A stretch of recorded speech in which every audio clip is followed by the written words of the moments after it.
In a recording made in 1992 with Brendan Dunn, he related his experiences as a stonemason on Lambay Island. Brendan lives in Rogerstown and he's lived by the sea all his life, and I wondered, had the sea ever come a bit too close at any time? I was fishing. I went on this boat during the war, the Guiding Light.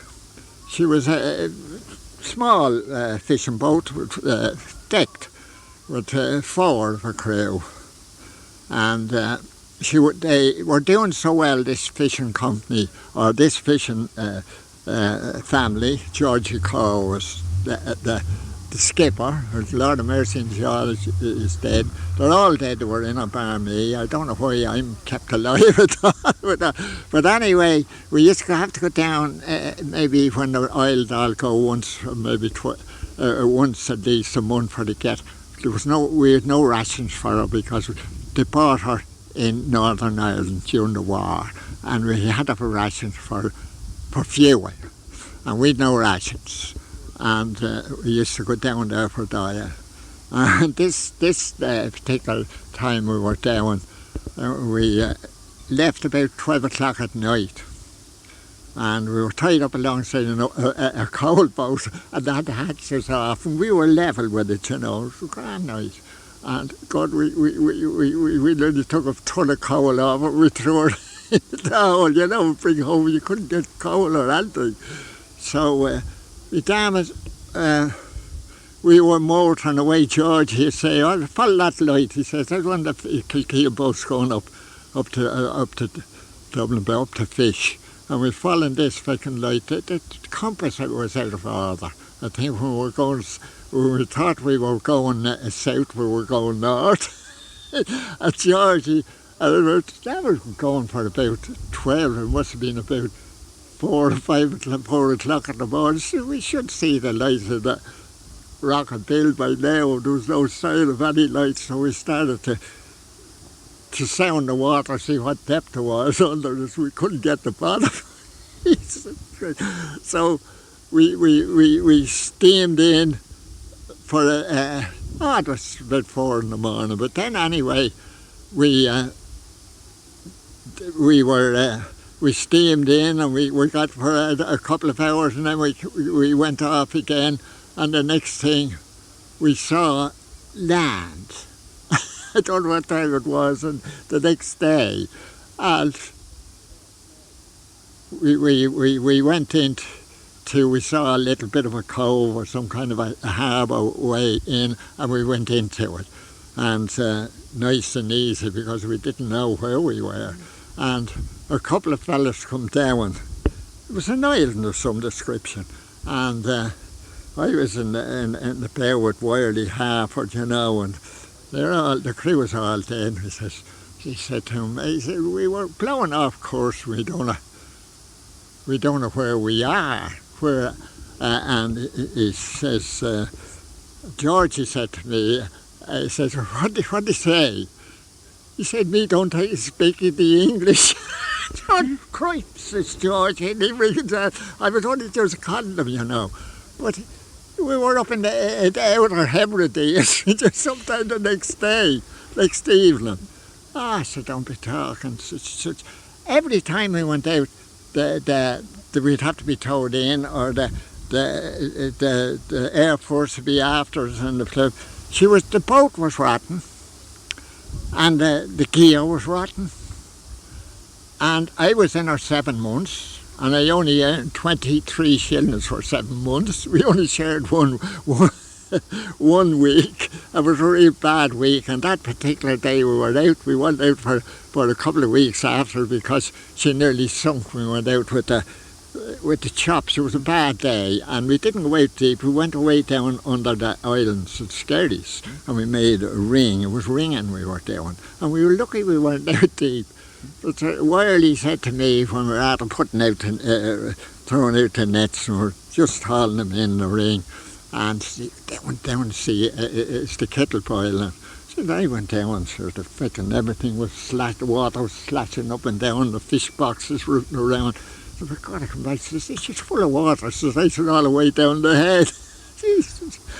Yes, we got her into Skerries. And we said, into Skerries, she sunk. in the harbour. So we were fortunate there, cogging her up there to get her out again. So we never, when we'd have the fish nearly in the ring, just maybe be lifting it up, surely to God, the old engine would stop. Fish would all swim out and that was the end of it. And what was ringing? How did you tell us about that? You put down a mark, or there was a big net, you see, and there was ropes each side of it, and you went around the big ring with this net. You know, there were sinkers on it to go down to the bottom, and it went around the big ring like that, and away back into the marker again. They had a flag on it, and then they winched the whole thing. There was a big bag on it for to catch the fish. Anything within that big ring, you'd catch it. Lovely. That's the way the fish. Oh, that was after. Used to be hooking before that. Used to hook the fish, long lines. Just long line. Yeah. Then they come into this with a better way. The ringing, the smaller boats then, and the bigger steamboats used to do the trawl. But that's what they call the ringing. Even though you're only about 30 odd years here in Rogerstown, you lived in Rush at the harbour. But it's only about a couple of miles or so away from here. That's all. Well, even as a child, what were your early memories of Rogerstown here itself? I mean, what was in Rogerstown? Oh, Rogerstown here was the soldiers used to be down there in the mash, just down there, the other side of the harbour. There's a low line. There's cattle on it now, very low line, and rushes on it. Call that the marsh.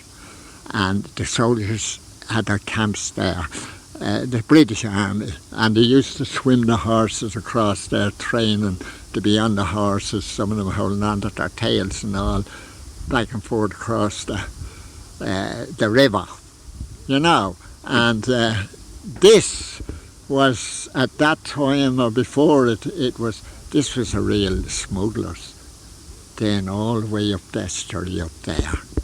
There's crosses built in the wall. There's a big cross built in the wall up there at the mash, the other side of them. That was what do you call him? A custom man that the smuggler shot. You see that? They used to go way up to Broad River, but the Broad Meadow, way up Rogerstown, but it's all filled in now with the dump, you know. And but the British Army that was only a temporary camp. There were tents. Ah, yeah. On the little pier itself, there is a building. It's like a big store. What was that? Is that just a storehouse? In my time, it was a coal Carey. He was a big landowner, and he had a shop up in the town. Robert Carey, he owned that pier.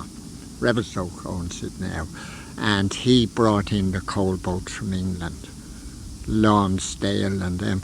Boats only about 200 tons, you know, coal for the coal, and he had tracks and trolleys and all up on big steel. They were only taken down a year or two ago, and they filled they'd put they'd run the trolley loads of coal into the coal yard. The coal yard was 2-story, had a doorway and that, and they'd just dump it into the coal. That was coal store. But before his time, I think it was something else. The historians would tell you it was built for some kind of a... You remember those coal ships yourself? Oh, yes. It's only 200 ton. What kind of length would they be? It seems such a very small estuary here for ships to be going up and down. Oh, well, it was fairly... Those ships used to keep it open then, with coming up and down with their propellers and all. It's all silted in now. And, they were big ships, but they always had to have a pilot out here to take them in, you know, because the bar used to shift, or shifting sand here, you know. Ah, yes. And they'd have to put markers down then the day before the pilot. The pilot would have to do that, you know. And I don't know what else, I remember them well. And before that, there used to be huge schooners used to come in. But because I remember my father talking about a big schooner that was in, and this sailor was wrapping up, but I can't remember the term he made, wrapping up the it was away out in the bowsprit, wrapping up the sails and all. And there was an old farmer here, but you'd think when he was fond of the soap, Pat Jones was his name. Father of all the Joneses, Kit Jones and all them. And he knew more about the sea and about the ports in the world than any sailor. And he was never, his father used to laugh, he says he was never as far as land bane, or mind anything else. And this sailor was tying up the sails way out in the jib and all. And he asked him, "Did you ever see a ship like this before?" You know. He says, "I did," he says, "but I never saw a man," and I can't remember the term he made,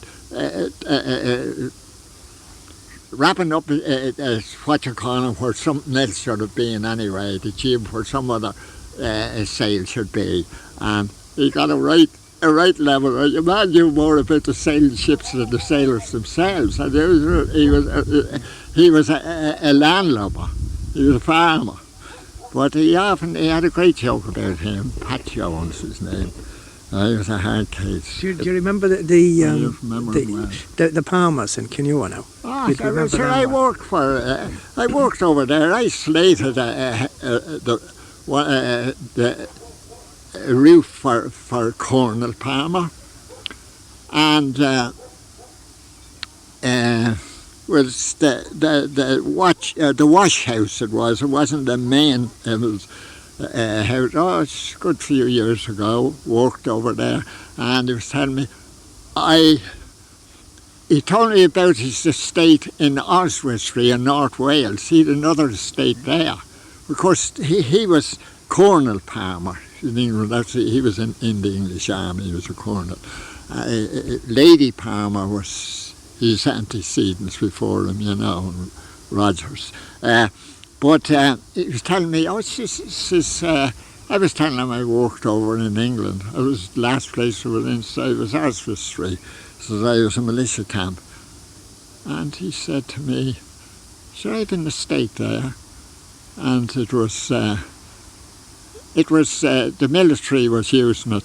I said, "God," says, I said, "that's where the what you call it, the militia camp where the soldiers, or where they were calling them up and training them in the tarmac." Says, "I was working on that."